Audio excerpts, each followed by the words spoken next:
Rekonštrukcie domovov sociálnych služieb v zriaďovateľskej pôsobnosti kraja pokračujú. Medzi nimi je i domov sociálnych služieb TAU v Turí. Vďaka prostriedkom z fondov Európskej únie vo výške viac ako 1,16 milióna eur sa od minulého roku pracuje na jeho nadstavbe. Vzniknú tak nové priestory pre klientov a vyrieši sa problém so zatekaním striech.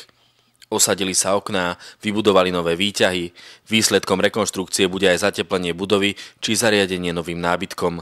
V zariadení v súčasnosti našlo domov 89 klientov. Vďaka rekonštrukcii sa tak zo 4-lôžkových a 5-lôžkových izieb prerozdelia do komfortnejších 2-lôžkových. Zároveň sa zvýši kapacita zariadenia. Rozširujeme služby na špecializované zariadenie, ktoré bude mať 16 lôžok.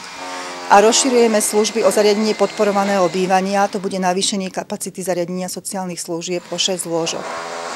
Chceme tým poskytnúť vlastne klientom väčšiu sebestačnosť, chceme im dať takú víziu do budúcna, aby sa naučili viac úkonov sebaobsluhy. Napriek viacerým obmedzeniam a nepohode, ktoré prináša realizácia projektu v plnej prevádzke, nie je ohrozený jeho chod. Koniec tohto roka by už klienti a zamestnanci mohli osláviť v nových priestoroch. V roku 2012 pokračujú stavebné práce z eurofondov aj v ďalších zariadeniach sociálnych služieb kraja, a to v Novoti, Likavke, Oščadnici, Tvrdošíne a v Liptovskom Hrádku.